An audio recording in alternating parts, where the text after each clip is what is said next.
Hi, everybody. You are very welcome to this VR All Space this evening as part of Carlow Arts Festival, Woman of the Machine, which has been co-created by Carlow Arts Festival and Visual Carlow. You're really, really welcome. So my name is Emma-Lucia O'Brien. I'm the CEO and Artistic Director at Visual in Carlow. And tonight we're going to be chatting about cyborgs in a talk that's been called "We Are Cyborgs" with a big question mark after it. Actually, before I introduce the two speakers that are here beside me, I just want to say as well that this amazing event has been supported by Brightening Air and the Arts Council. So these two great people who are sitting here beside me, or standing here beside me in their avatars. Directly beside me, we have Michelle Doyle, who is an artist and musician based in Dublin, working through sound, performance, set design, and moving image. Her work is concerned with subculture, politics, technology, freedom, and communities. She uses practice.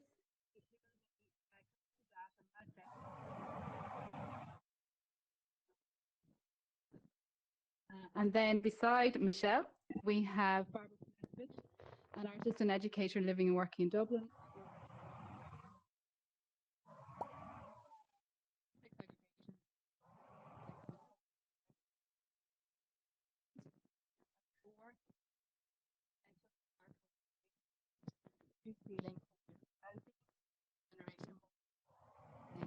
Her sculpture concentration interrelated artwork and viewer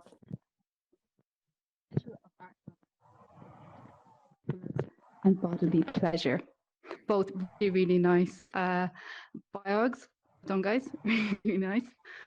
So both artists that we have here this evening were commissioned as part of Woman the Machine and the Brightening Air program to create new artworks, which is really nice for us to be able to, I suppose, invite artists in to talk about that work. But I suppose tonight we're going to be talking about the work that they created in relation to cyborgs and technology, and how close we are to technology right now, how far under the skin, I suppose, is technology. To get things started, I thought that it would be good for us to just give a little definition of what a cyborg is, because sometimes I suppose a cyborg can be confused with maybe a robot or an android. And a cyborg is a portmanteau of cybernetic and organism. It's a being both organic, mechanical, and of electronic body parts. And the term itself, cyborg, was only, I suppose, constructed in the 1960s. So that, I suppose, is recent enough. So we had, I suppose, as part of this talk, there were some, I suppose, big influences that when we think about cyborgs, we think about popular culture. And sometimes we think about something that is maybe a threat to ourselves. So if we're thinking about maybe cyborgs in films, we're thinking about, you know, Arnold Schwarzenegger. And then there are other cyborgs that I suppose that you might have seen in more kind of popular daytime television when we think about, you know, Jamie Saunders from like the Bionic Woman. And these androids or these cyborgs, you know, they were seen as things that would, you know, they were us as humans, but they were us as enhanced humans. And this idea of an enhanced human has really changed over the last while. I suppose in the 1980s, we had a kind of a certain idea of it, but more recently, our ideas of what cyborg is very new and different, and it is almost, it's in HD, it's you know, we understand it through data and in a very, very different way. So I suppose the first question that I wanted to kick off with was, how far under our skin is this technology? And maybe this is a question for you, Barbara, and the work that you've just made in relation to the work that you've just made for Woman in the Machine. Yeah. So I suppose the work I've made is not really interested in the idea of data or this idea of the immaterial technology, but more I'm much more interested in this idea of technology as a kind of deeply I suppose, mineral, earthly phenomenon, so that, screens are comprised of, things that are mined out of the ground. The things that we look at are deeply material. They're not, the thing that's sitting on my head at the moment is heavy. It's occluding the sort of natural light. It's deeply physical as an experience. So I'm not interested in the disembodied, idea of technology. I'm really interested in the embodied and material sort of, I suppose, deeply, um, minerals versions of technology. Even thinking of things like, the way that data centers operate, for example, that they're generating heat, that they're creating, carbon. All of those things are deeply felt in the physical world. So the work that I've created, I suppose, by positioning this, sort of television screen. Sorry, I'm gesturing with the spare hand that's not holding the controller, which doesn't mean anything in this case. So I'll start gesturing with my fake hand. Um, so what am I trying to say? That these horizontal monitors that I have placed in the space are calling us to look at these objects differently. So, rather than thinking of them as portals to look through, I'm asking viewers, I suppose, to consider their materiality, in relation to their own bodies. So that's the first thing. Um, the other thing, I suppose, that I'm doing is I'm really thinking about the idea of the surface of the screen. And so all of the footage that I have selected from Shutterstock is footage that's really shot from particular angle. So I was looking specifically for footage that is kind of flat, that looks as though it's a surface of water, it's a surface of a mineral, it's a surface of fake animal fur, for example, but all of them are shot from that particular camera angle. So that was really important. And again, this is to call attention to the idea of a sort of mineral television surface. I hope that, I'm not sure, does that answer the question? Or I think I've forgotten what the question was, actually. But... No, but what it might be good is for those who haven't seen the work, so the work is Techne Touch, and it is comprised of 8 monitors which lie quite flat to the ground, maybe 2 foot off the ground on these beautiful clear white plinths. And the surface, it's just smooth and it ripples, and it looks almost like you could put your hand through it. And that's the quality of HD. But then I suppose and you can disagree with me, but there's a kind of a seat in it, in that, the stock footage that you're using is of what we're calling a natural world, but actually it's not natural. It's all kind of it's generated imagery. It's not photographs of the real world at all. So this is kind of the kind of, the boundary that it's on, or that's sitting. It's kind of, there's something there for people to think about in terms of what actually are you looking at, and how are you understanding what's natural anymore.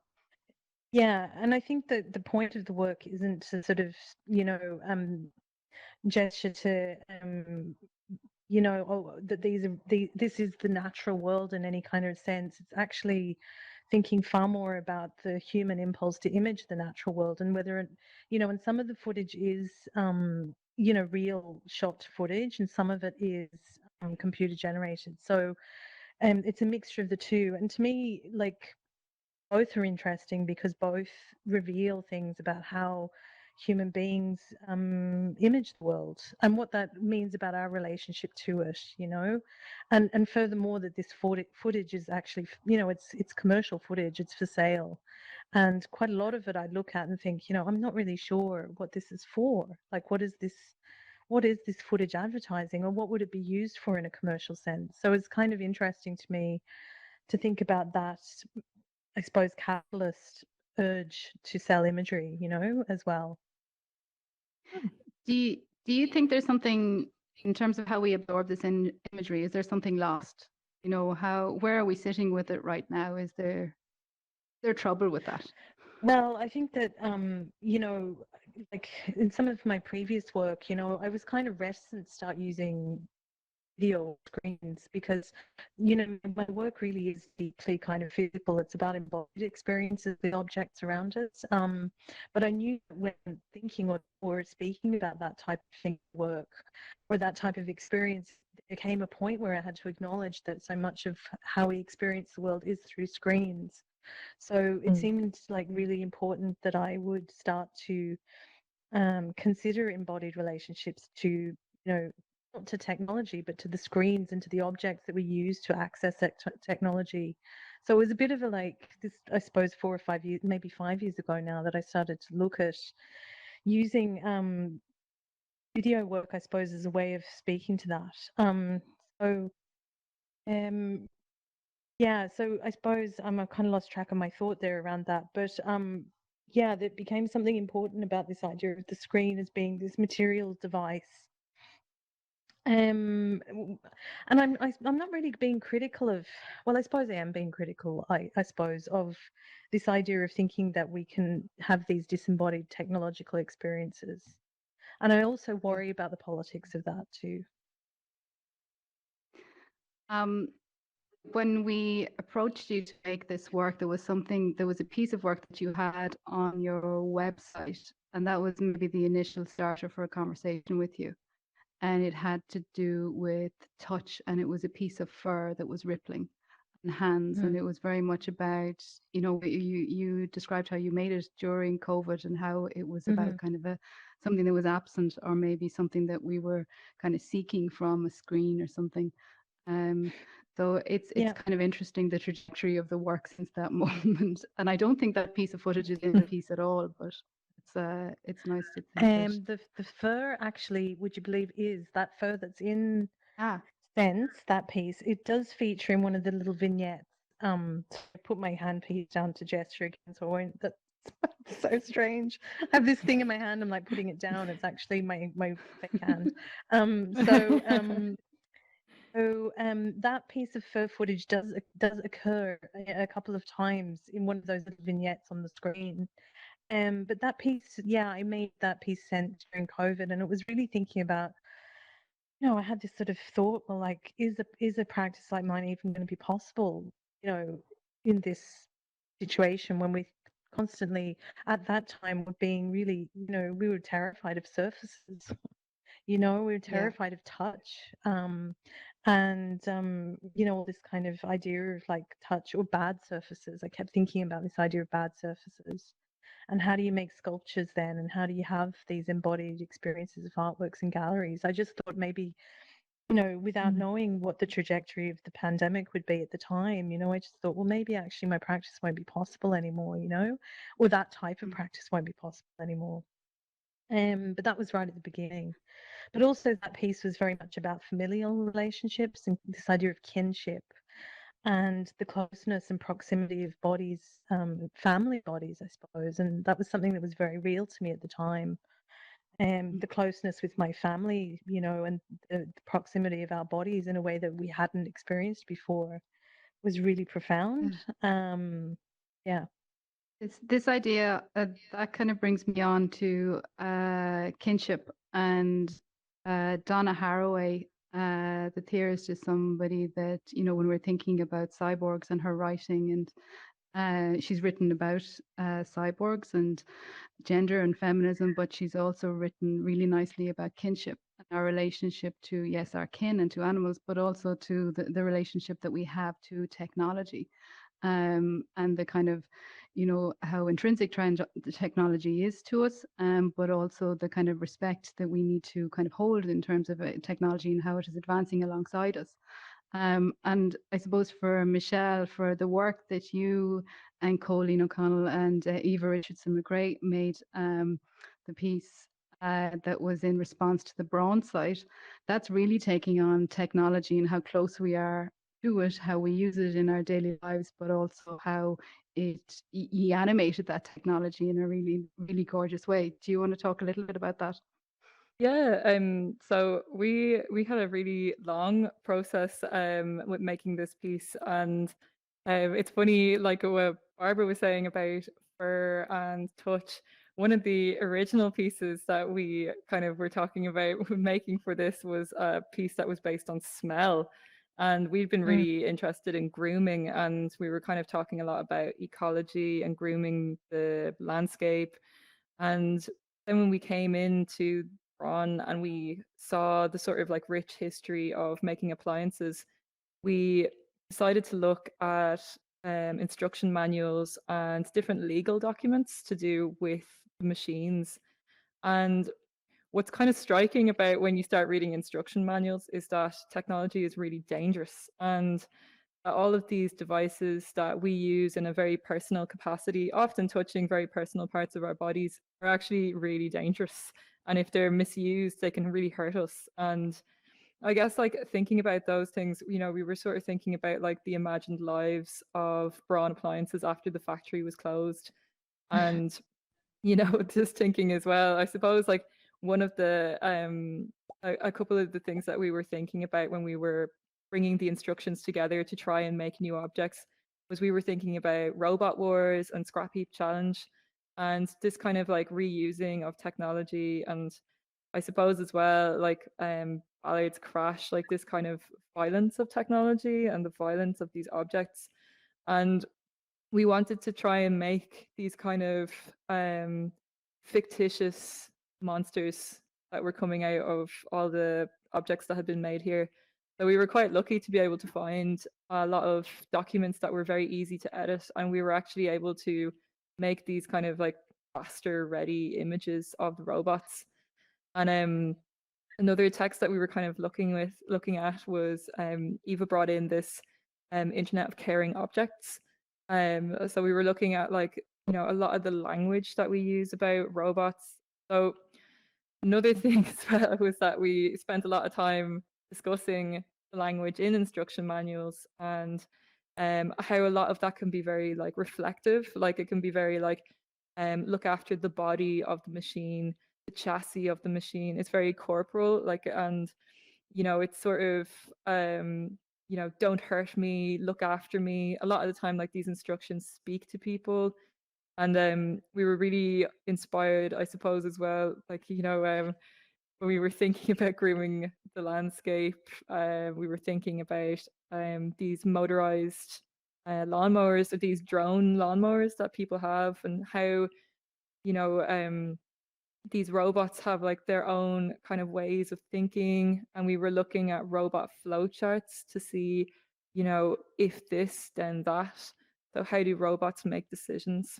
So we were kind of trying to bring in the flowchart stuff as well, and like try to, yeah, imagine like these robots had their own agency, and some of them are kind of interacting with one another. So we have two that are sort of fighting, and then we were kind of imagining as well like these sorts of amalgamated Braun instruments. Like there's a toothbrush that's kind of made up of all these other parts, like blenders and juicers.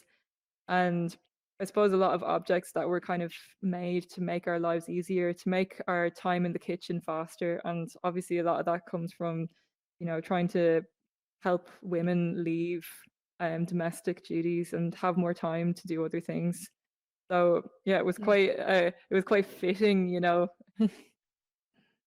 It kind of the work kind of evolved in a really, really nice way. And something came to me there a few weeks ago, just in terms of the product design and Braun, and the man who was responsible for a lot of the designs was Dieter Brahms, and he would be acknowledged just for, you know, how he brought these machines into the domestic home. But yeah, like you're saying, specifically for, you know, women and their lives, and how, you know, these things changed homes radically. So there's a really, really interesting conversation there that has actually just really opened up for us in terms of this whole woman and machine program. But I suppose like we've spoken about kind of the machines that we're using, but then the next part of this, in terms of if we're talking about We Are Cyborg, is, you know, how far under the skin are these machines. And I think, you know, when we're looking at texts like what Donna Haraway would have written in 1985, the Cyborg Manifesto, it was really kind of laying it out there that we're already there. We're already cyborgs. These things, well, here we are literally in this VR space. But, you know, she makes another comparison, like you could be in a theater space surrounded by machines and absolutely dependent on them to make your work. Or you could be, it's in your kitchen, it's everywhere. You know, this is what makes you cyborg. And then the next step on from that is when, you know, you can make decisions about being cyborg, whether it is, you know, female, but, you know, there are also, like, and I suppose for women there are options now. There you can be something else. So this, I suppose, was the kind of radicalness of what Donna Haraway was putting out there. But I suppose, and that's and we were talking about this earlier, just very briefly before we started this conversation, Barbara. That was 1985. There were lots of things going on there, and now we're in this era where it's a little bit different again. And maybe, you know, we just take it for granted now. This is it. We are cyborg. This is it. Yeah. Maybe we're not fully in. I think that earlier, Emma, you spoke about this idea of the popular culture version of cyborg. So I think you would mention Terminator, or at least you mentioned Arnold Schwarzenegger, and that occurred to me as a popular culture reference, because actually she also mentions Frankenstein in the text, and rightly so, because the thing is that the thing about machines is that they're always anthrocentric. So they're made by us, they're created by us, and our greatest fear about them is that they will become, you know, independently intelligent of us. So in other words, you know, quite like Frankenstein, that they become these machines we cannot control anymore. So that's always the popular culture anxiety about machines. So where am I going with this? I mean, I'm thinking about Donna Haraway's work more broadly, and thinking about that text in context of some of her other work and more recent work that I'd be more familiar with, possibly from my own research and from my educational practice as well. And just thinking about how she's using this idea of the cyborg as a kind of tool to sort of gesture to other ways of being in the world, so that the cyborg also sort of challenges, it's a transgressive thing. It's a hybrid creature. She uses that word frequently. And then in more recent work, she's kind of pointing to a different thing altogether around, or something broader than that again. So moving away from this anthrocentric view of the world and thinking about plants and thinking about animals and our relationship to those things, and how, she calls for sort of these interspecies models. And, I guess she, I suppose moves on from this kind of more sort of human point of view, and uses these other tools of sort of thinking about these interspecies models, for example. How can we be with other species in the world, as a way of thinking ourselves out of the trap of being human, something. Yeah, that's nice. A way of thinking ourselves out of the trap of human, because we're sharing the space with so much more. And I think that's probably a result of this kind of very imminent ecological crisis, which would have been, of course, being experienced in the 80s, but took on a different tenor perhaps then, around worry about sort of nuclear disaster. Now we have this other kind of situation going on. I suppose thinking about the Anthropocene and thinking about very imminent climate catastrophe. So I guess she's using different tools now to kind of gesture to how we can think about different ways of worlding. Yeah. Something else that I discovered was that she wrote the Cyborg Manifesto on her first laptop. So that's kind of a nice, just a little bit of general knowledge. What a nice thing to know. And there's something else in the work that you created, Michelle, which is called "How Do You Care for Me?" Just by the way, I don't know that we mentioned that, which I think is really, really nice. Yeah, But that's great. another part of the work was these images of humans interacting with the appliances. So there's one really funny one where there's a tongue cut in Mm. a hair straightener, which Yeah. everybody looks at that Oh, image and right. they're kind of going, oh yeah, they might know a friend who did that. So yeah, the threat of machine is there. But that series I thought was really nice. So there's a couple of different layers to the work that you create, but I thought that was really nice. And I wonder where that kind of came from in the journey that you went on, where those parts kind of emerged from. I guess those parts so there's yeah, I suppose a series of about, I think there's about 15 extra images, and the text on some of them comes from affirmations. Some of the affirmations are just, kind of ones that you might come across if you were saying, oh, I want to look up affirmations for Libras for this month. And, you will do great, look after yourself, and then a lot of the text was from different technology documents. And I guess it was kind of like this idea of like putting something that was quite spiritual and intrinsic with something that was supposedly not. But the thing about the hair straightener one was that it kind of was a sort of reimagining of something I remembered in school, that a girl turned around one day and she had really bad burns on her tongue from sticking her tongue in her hair straightener. And I like the idea of it always stuck with me, because I was like, why would someone do that? But it was because you're curious, and you're curious about what this machine can do. You're kind of almost daring the machine to hurt you, or you're really interested to know, like, what is burning point with this machine. Mm. So it kind of is this sort of like almost like fetishistic interaction with machinery, that like you're not really sure why you're doing this with machines, but Mm. you kind of push your relationship with them further, and you try to use them for the things that they're not for.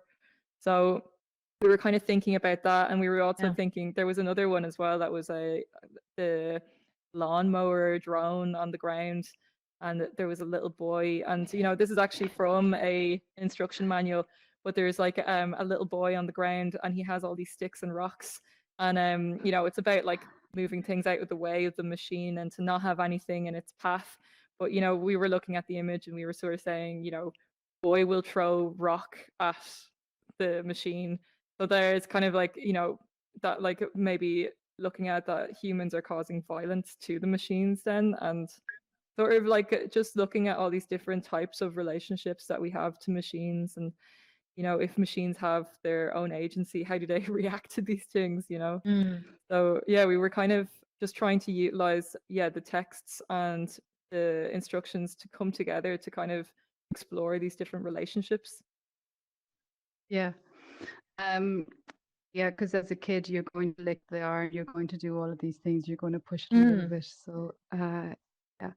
And then I suppose, just in terms of this idea of woman in the machine and women in technology, and you're both educators, both within different colleges, and I'm just wondering, like, there are things that are, I suppose, in the air the moment, and I think that definitely we're looking at, in this show there's an awful lot of female artists who are using electronics and doing DIY electronics. As an art institution, we're like coping, we get these artworks that are coming in, and it's a whole new set of terms in terms of maybe like what we were doing 5 years ago in terms of how we care for these artworks. So I'm wondering, in terms of kind of in terms of colleges and what people are doing and what work young artists are making, where does the machine fit into, where does technology and electronics fit in right now in terms of what's going on within colleges and within the groups that you're with? Mm. Well, do you want to go Either ahead? or. Go ahead, Michelle. You go ahead. Yeah. Well, I work in further education, and we were really unprepared for the lockdown in January, even though I guess we should have been prepared. But we ended up, like it was obviously it was a really hard time. There's a lot of inequality when people go online, and a lot of the time people think that if you go online, everyone is equal. But that, that's determined by what kind of access people have to technology, what kind of access people have to even ICT skills. And, you often think that like everyone is on the right foot, but not a lot of people, like, and even for students with SEN as well. So it's not an equal platform. And there's, despite that, there's some things that have come about this year that were really interesting. And one of the, and I found as well, like, students would surprise you with where they wanted to go with stuff. And, I had one student in a class and he loved PowerPoint presentations, and he was making these 300 slide long PowerPoint presentations that were animations, and he was all doing it just on Microsoft, just on OneDrive. And I thought that was brilliant, just that like creative people are going to do creative things wherever they go. And here's someone who's really good at drawing, but when they're put on Teams, they're going to do something creative on Teams as well. So I was quite surprised. But yeah, as Emma knows, the #1 platform that we were working on, both like in my school and in my own practice, was Miro. We were able to use a kind of collaborative whiteboard tool to both lay out our research, to have meetings. You can see people's cursors moving around. I was able to teach on it. I mean, you're even able to play Dungeons and Dragons on it. So, I mean, I kind of feel like that's just completely changed education. It's completely changed my practice. It's changed everything. So that would be something that like I'll probably come back to again and again in the future. Do you think we're even more we're more networked now than we were a year? Like, we were always networked, but now after this last while, we're even more networked. It'll be really interesting to see what happens kind of in the next happens after this. I don't even know what after this means, or when that is, or when this will be over. Or whether this is now the condition we're in. Yeah, I just want to echo what Michelle has said there about equality in education. I think that, we cannot assume that online delivery of education makes it equal. I think we can assume the opposite. I think that probably it reveals more starkly some of the inequalities that existed in on-campus learning. Like, I suppose with the exception that when there is access to facilities, that the students can access those equally on campus to some extent. But I was encountering students, having all kinds of different difficulties around. I mean, these things were cut down sort of lines of rural and urban, in terms of broadband access, for example. There were people who had to work. There were people who were caring for other people. So many various things became so, I suppose, the personal lives of all of us became so visible in our workspace. There were some really difficult moments, I suppose, where, our personal lives, all of our personal lives intruded in our workspaces in ways that they wouldn't ordinarily. So I think there's a whole lot of complexity that came with that situation. And I suppose we're all operating in crisis mode. We were being really responsive and reactive to something that happened quite suddenly, without really being able to kind of consider fully implications of what was happening in terms of education. So I'm kind of looking forward to being able to reflect really fully on what just happened and integrating some of the useful things. But, I think that in terms of art education, and just to say I work in TU Dublin, in terms of art education, I think there's absolutely nothing that can replace in-studio learning. I think that haptic, embodied experience of making art and being with your peers, and the kind of like the richness of a studio environment just cannot be replicated online or anywhere else. That it really has to happen in studio.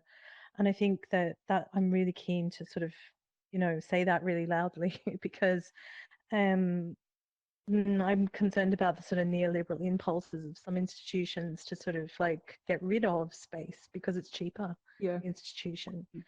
And I just think that that's impossible. It's impossible for most disciplines, but even more so for the visual arts and for creative practices in general, I say.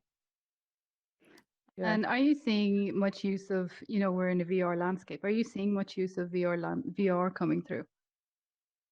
Are students, have they access to this kind of this, to making something like this, or are they interested in making it? Yeah, I think there is an interest. I mean, mostly in terms of technology, the sorts of works we see made would be, video works, sound works, and I suppose some of that is to do with access. So having this Oculus headset is not something that's available to everybody again, and these things cost money and they're expensive. So I haven't encountered VR as a form of making with students. However, there is a course on our in our university that's offered through VR, a fine art course, for example. So it's happening already in education. But yeah, our students are really engaged. I mean, they're just really digitally sort of like fluent, I suppose, in a way that Yeah. maybe I wasn't when I was in university. So that's not But you are everybody. now, Again, Barbara. it's really about equality and about Yeah. the access to things in a particular way. Yeah. Yeah. I And think there's some. also, oh, sorry. Sorry, go ahead, Michelle. I was just going to say, it's also, I suppose, as well, like there's very particular like learning styles that you encounter, and a lot of people are just really shy. And if you put them on the spot in a video call, or even some people don't like being on camera, people don't like being looked at, people don't like being listened to. And in a classroom, those kind of boundaries they're easier to work around, like say with group work or pairing people beside someone who maybe brings out their shyness, like they can pull them out of themselves. It's so much harder online. If you're for example, like I was working in a class where I had 18 men and only 3 of them would turn on their microphones and cameras. No one else would.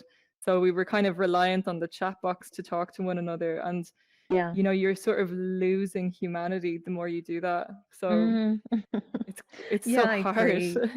It's so hard. Yeah, I mean, it was hard for the students and at times hard for for educators. I mean, I had classes where I'd be sort of, creating this like, what I thought was like really well, like it probably was well thought out and well planned content. And, I mean, in the end, I just felt like I was screaming into the void, and I would say things like, hello, is anyone there? And eventually someone would click a mic on and say, yeah, and I think there was just fatigue as well in the end, like digital fatigue. People were just tired of logging into these sort of, strange spaces and having content sort of delivered to them in that way. And yeah, I mean, it was just, I mean, it is quite taxing for everybody. So, a strategy I sort of adopted because, I was really aware and so conscious of the fact that students were just desperate to have some haptic art making with these sort of like open sessions where students, were invited to come into a Teams sort of meeting, and we would just like draw together, and we'd listen to talk or a podcast together, and we'd just draw or make. And there was something about having this kind of matrix of screens and you'd just glance across. And, I did say, if you can all have the cameras on, because we're trying to create this communal studio here. And you'd glance across and you'd see all these sort of like spaces of people making. And there was something really important about that. And it was just, I operated just on a hunch about it, That's so cool. I think there's a hiding behind the machine as well. Like, we have there's all these possibilities, but you can hide within it as well. And it draws, you're kind of really, it's this idea of having this space, like this rectangle with your name on it or your face on it, just sort of hovering there. It's like performative in a way that being in a classroom isn't. Yeah. Yeah. And your eyes kind of like start focusing in on yourself. Yeah, totally. Yeah, or not looking at all, kind of looking into space, kind of just, So I've tried all those things. Yeah. But I think the fatigue and the digital fatigue, that's something that we all have to reckon with over the next while.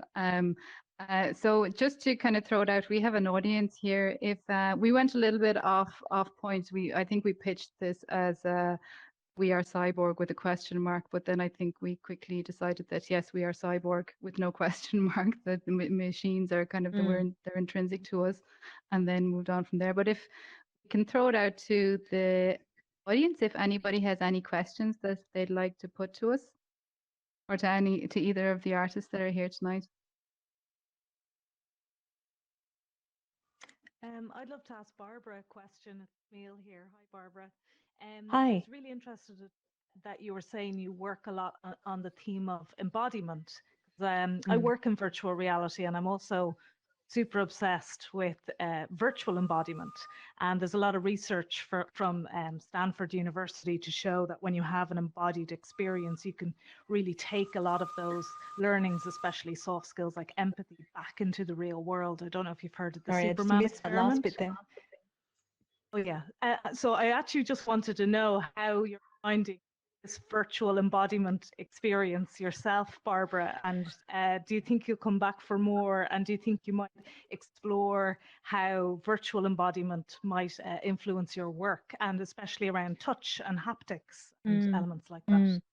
Yeah, I know. I mean, actually, I use the word haptic a lot, and of course, having an iPhone, you look in the settings and it says haptics, this idea of the thing vibrating or being responsive in some way, or that you can feel it in your body, So I guess I just keep thinking about this idea of technology as being completely physical, material, I suppose is what I mean, actually. So not just embodied, but material. So this thing that I have sitting on my head, I can really feel its weight, like it's quite heavy, and I'm becoming tired from it, and it's pinching me around my ears and all of that. So I'm having this kind of material, physical engagement with the headset, and with the things I'm holding in my hands. I'm guessing that might be what you mean by embodied, or embodied virtual reality. I'm also thinking about proprioception in this environment. And I know that these environments can affect people differently, and that some people become nauseous or have difficulty with proprioceptive reactions to things. So am I thinking, so, can I imagine making sculptural work in this sort of environment? Yeah, maybe. I mean, I think, again, I'm sort of really intrigued more so by the hardware of these situations more than I am the kind of, the virtual spaces themselves, I think. Great, thank you. Probably. Anybody else, any questions or anything else about even the virtual space? I suppose when we started chatting earlier, we were like, will we talk about this space? Because for the three of us, this is absolutely something new for me. I don't know if it was for you two, but even I suppose that leap of faith, and Joe is over there in the corner, there was a big, in terms of how we would kind of approach this and step into it. I suppose I was kind of hesitant. I was wondering about who can access. I'm really glad that I made the effort. It does extend, it just opens up another space, and another place to explore, and another, it's another realm, I suppose. Then it's how it's sitting. And I was saying to the guys that last night I had a dream that I had no arms, that I was trying to drive with just hands.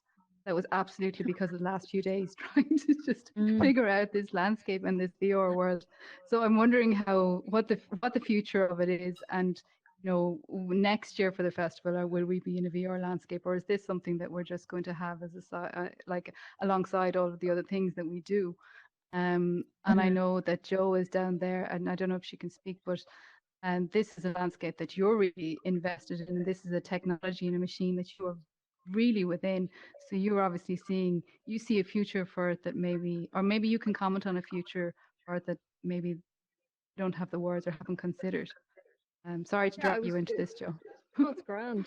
It was interesting listening to you there, and actually I have a tendency to kind of fast forward into the future, you know. I was already going, even though I'm not going to be involved in the festival next year directly, I was kind of imagining this place exists now. This place can host events.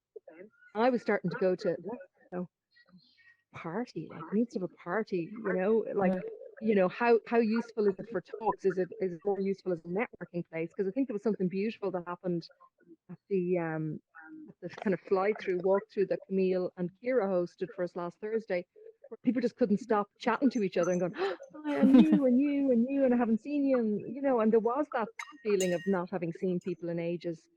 It was really beautiful. Like I ended up getting dragged to the bar for a chat with someone that I hadn't seen, literally hadn't seen in 10 years. And I didn't know he was going to turn up at the launch on Thursday. So it was exciting. I think it's a future. I think it's about parallels. Just I know many of you do. We're at live events at the festival at the weekend. There's no getting away from how amazing it is to be in front of, you know, live performers. So live art, live performance is always the winner in my mind. Kate, I'd love to. Oh, sorry, someone else is going to come in. Yeah, go ahead. Sorry. Oh, sorry, I cut you off, Joe. Look, I was just going to say I can't wait for Barbara and Michelle to actually show us into the portal over there and see your work in there. I think that would be deadly. So we're not just chatting. We can actually have a look. Yeah. Kate, great. you had your hand up. Can we hear Kate? Yeah, sorry. Can you hear me now? Sorry, it's just breaking up a little bit on me. A really interesting chat. Really, really nice to hear from both the artists. And first, I have a couple of things to say. Firstly, I really like being in the VR space because I watch my kids play Fortnite all the time, and so this feels like it's my VR space. And that's really nice, and they're a bit intrigued as well. But Dropped out there. Sorry, it keeps muting on me for some reason. Yeah, I think I'm losing the. So what I was wondering about the issue of cyborgs is whether the artist considered it all, and perhaps maybe more Michelle considering the work that she was doing with, you know, those personal related appliances, is how we've almost become cyborgs, a lot of us, particularly people who are using like birth control implants on our arms or you know, have like hormone patches and things like that.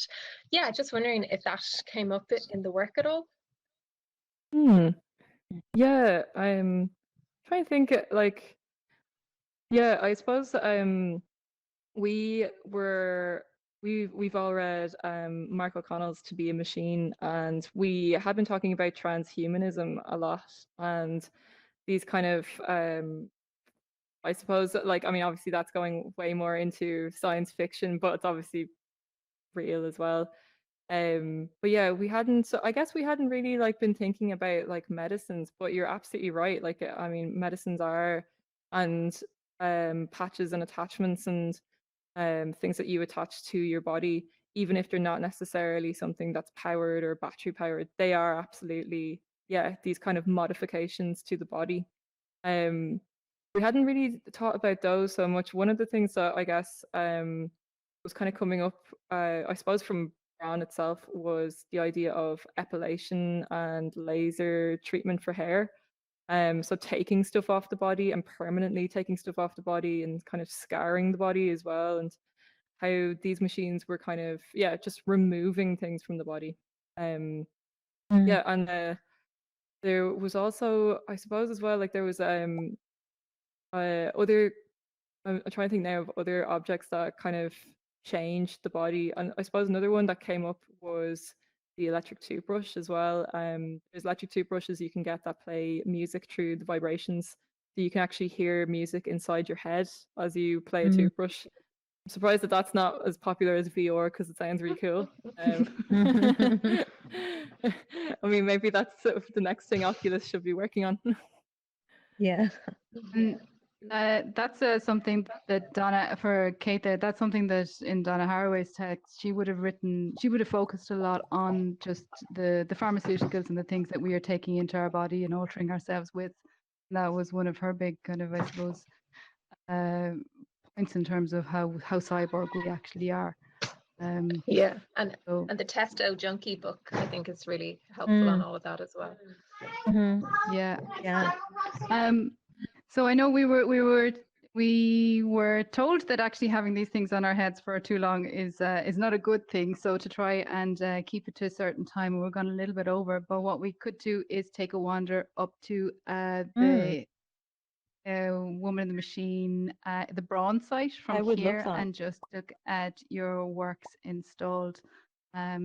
So, and before we do that, just in case we lose anybody along the way, thank you so much for joining us this evening. It's so Thank nice you. to see some familiar and some new faces. And just to say a big well done to Joe Mangan, who really pushed us all in terms of this site and just bringing us along on the journey. And to Ciara and to Christina, who are here as well. Ciara, and just it's an incredible experience. It kind of blew my mind. I've been in here over the weekend hanging around and doing lots of different things. So well done to you guys. So so yeah, if you want to follow us, I have to look around now and see which direction. But yes, it's over in this direction. We're going up into this site up here. Okay. Thanks everybody. Cool. Thank you to our Thanks, speakers. Emma. Thank you. Thanks, Michelle. Oh, you start, Michelle. How you go? Thank you for that. Sorry. Oh, Kate, awkward. Somebody gonna is ask leading the you. way. When you're doing your talk with Gemma and who else was it with? It was Rue. And does Gemma have a headset? Because she could probably come into Fire Station and use this one. Emma, you're going so fast. I think I have a. I'm I think I have a trick flying. for going fast. Okay, so what do we do? Do we just click to go in, do we? Yeah. We can start a thread because I'm not sure what the story is, but like I'd be able to just sneak her in here, you know. Yeah, and yeah, because I've already got it all set up, and you have to set up the sensors and everything, and it takes so fucking long. All right.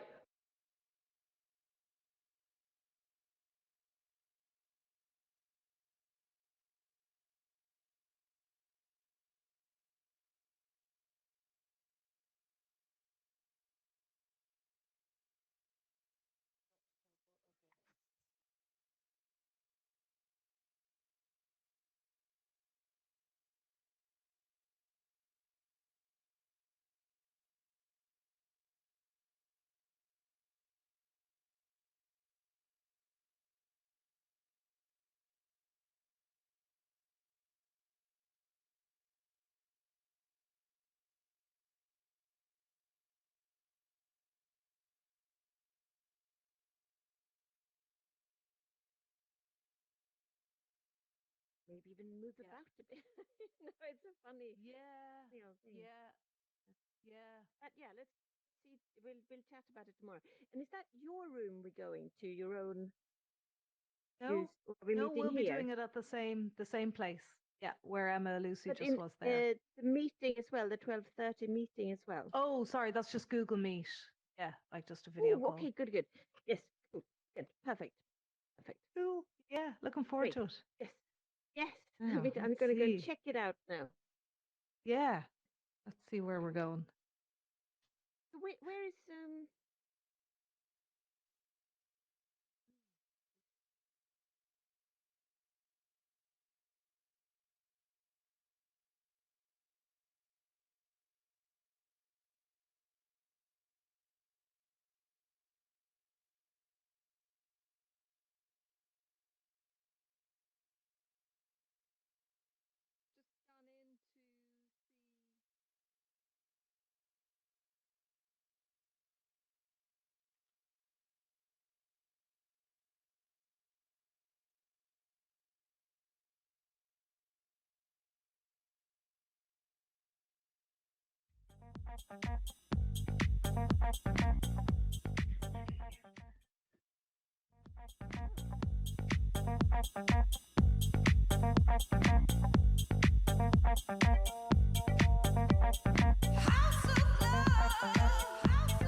Got to give me